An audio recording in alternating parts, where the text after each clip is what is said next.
sama. Ini buku yang nulis bukan orang Islam nih. Yang nulis juga kalau nggak salah orang Katolik sih. Penulisnya namanya Sam Oputa.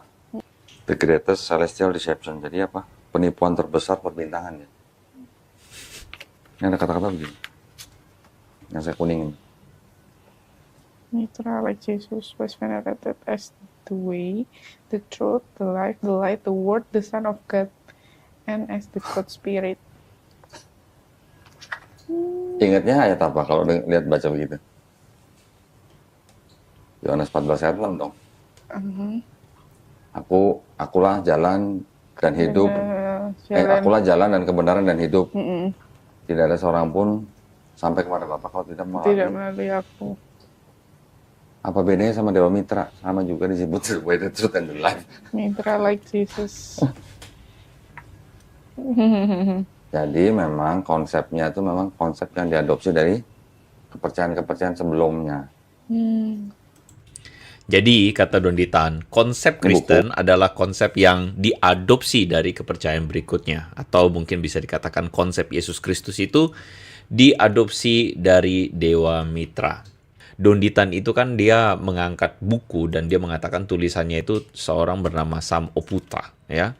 Nah, ketika dia mengatakan Sam Oputa ini, teman-teman, kita kan sebenarnya harus kemudian bertanya-tanya ya, siapakah Sam Oputa ini?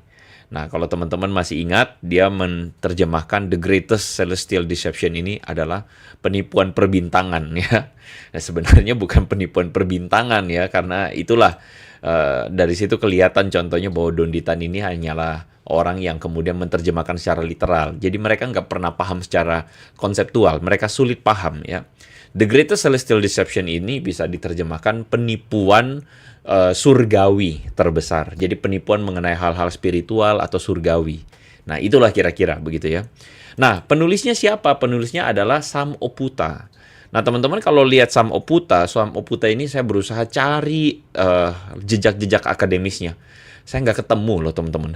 Ya, dia oke, ada sekolah akademisnya ada, tapi mengenai apakah dia adalah seorang tokoh yang patut untuk bisa didengar dalam hal studi religius, tidak sama sekali. Jadi Sam Oputa ini saya mendapatkan ini akun apanya ya? Akun Twitter ya, saya cari akun-akun yang lain, saya pikir ini cukup menggambarkan ya.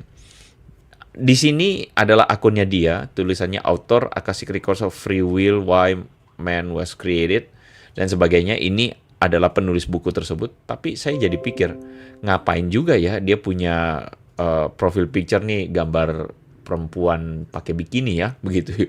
Saya juga bingung ya. Tapi inilah tokoh yang dikutip oleh Don Ditan begitu loh. Ya, inilah tokoh yang dikutip oleh Don Ditan, jadi saya jadi bingung begitu loh. Tokoh seperti ini dikutip oleh seorang Don Ditan. Nah, jadi begini. Pertanyaannya, siapa itu mitra begitu? Siapa atau apa itu mitra, mitras, mitraism?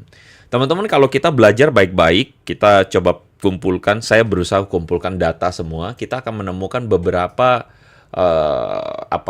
mosaik tentang siapa itu mitra ya, dan ini adalah gambar-gambar yang teman-teman bisa dapatkan. Pertama, saya disclaimer bahwa literatur tentang mitra atau mitraism itu dalam bentuk buku dan sebagainya itu tuh sebenarnya sangat sedikit sekali, dan sumber-sumber yang ada itu adalah sumber-sumber yang kita bisa dapatkan sesudah abad kedua Masehi begitu. Malah sumber-sumber tentang mitra ini sangat sedikit dibandingkan dengan sumber kekristenan. Dan yang kedua, sumber kekristenan jauh lebih tua yang tertulis ya, daripada sumber-sumber tentang mitraism. Ya, mitraism dan sebagainya. Kenapa begitu? Sumber-sumber ini saya mesti ingatkan bahwa tidak berarti bahwa konsep mitra ini lebih mudah dibandingkan kekristenan. Tidak juga. Karena beberapa arkeolog atau beberapa guru besar, sejarawan, itu kemudian mencoba merekonstruksi siapa ini mitra atau mitras ya. Nah, kita mulai dengan seorang bernama Dr. Sima Anand ya. Jadi dia ini adalah seorang kurator dari British Museum. Dia orang India dan dia adalah seorang sejarawan. Lalu kemudian dia memberikan semacam kisah atau cerita tentang siapa itu mitra ya. Jadi mitra ini teman-teman sebenarnya mulanya dari dewa India. Jadi di India ada sosok dewa namanya Dewa Mitra, dan Dewa Mitra ini adalah Sun God atau Dewa Matahari, begitu teman-teman. Dan di dalam legenda India, Sun God ini menarik sekali. Kenapa begitu? Karena legenda di India ini, Dewa Mitra ini diceritakan bagaimana matahari itu betul-betul dipuja-puja. Ya, matahari itu dipuja-puja. Matahari itu terbit setiap pagi, lalu kemudian terbenam, dan semua orang itu memuja matahari. Tapi dari semua orang yang memuja matahari, cuma satu orang yang benci atau tidak suka dengan, bukan benci ya, atau tidak sukalah intinya dengan matahari, yaitu istri dari Dewa Matahari. Istri Mitra adalah Sanjana namanya. Dan Sanjana ini, dari namanya Sanjana, teman-teman udah tahu, Sanjana, senja ya. Dari sini teman-teman bisa kayak nangkap gitu kisahnya, legendanya. Sanjana ini tidak menyukai Mitra karena walaupun seluruh bumi itu senang dengan cahaya, kehangatan Mitra, tetapi Senja ini sebagai istrinya karena dekat dengan dengan matahari, dia itu kepanasan. Dan diceritakan bahwa karena dia dekat dengan matahari, kulitnya tuh jadi keriput. Sanjana akhirnya pengen lari daripada Mitra. Akhirnya Senja ini bertukar posisi istri dengan seorang dewi namanya Cahaya, Dewi Bayangan, begitu, Cahaya. Dari sini teman-teman bisa ketemu nih, ada mirip cahaya gitu ya. Cahaya, Dewi Bayangan. Jadi Sanjana kabur, lalu Sanjana ini pergi sembunyi di hutan. Senja, hutan. Sedangkan Cahaya ini ganti posisi dengan si Sanjana. Akhirnya Mitra itu menyadari, wah ternyata Sanjana itu lari. Dan akhirnya Mitra menjemput istrinya ke bumi. Jadi Mitra itu turun ke bumi, meninggalkan posisinya di langit. Nah dari sini teman-teman udah bisa berasumsi nih, gitu ya, bisa menebak nih. Ini apa? Jadi kalau ketika Mitra meninggalkan langit, cahayanya pudar. Nah itu posisi apa tuh teman-teman? Nah bagi Sema Anan, dia mengatakan pada waktu itulah terjadi gerhana matahari, gitu.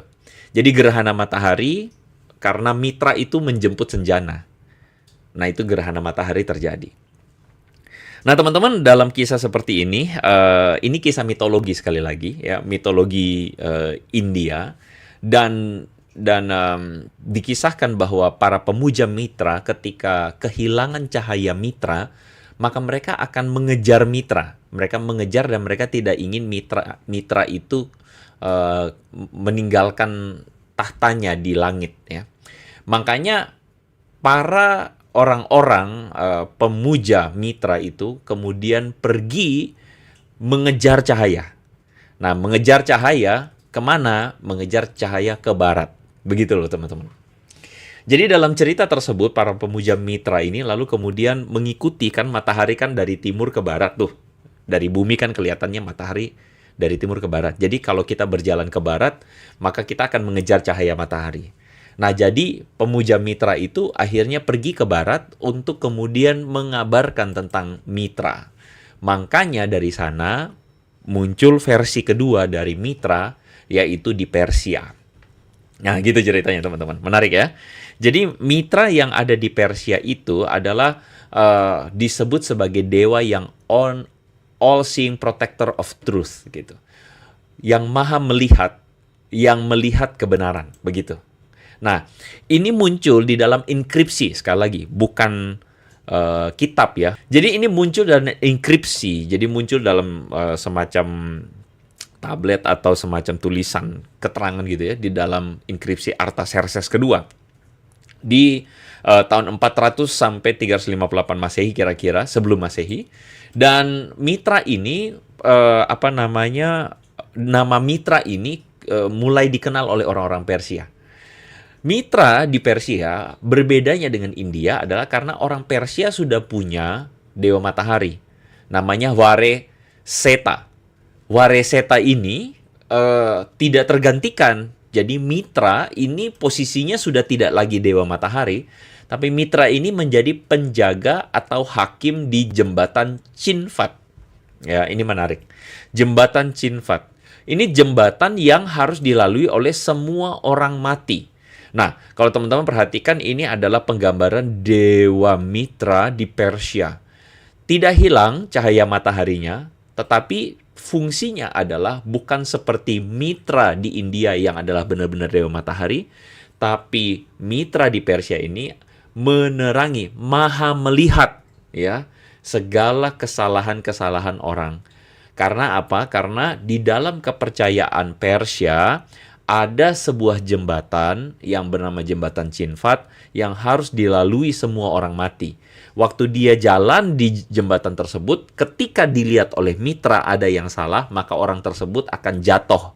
Ya, orang tersebut itu akan istilahnya tuh ditarik jatuh. Ada iblis bernama Cinafas itu akan menarik jiwa tersebut masuk ke dalam Drusdamana. Itu adalah rumah penipuan, pembohongan. Pokoknya tempat gambaran hell begitu. Nah, kalau teman-teman ngomong tentang Cinfat ini, teman-teman inilah gambaran Cinfat.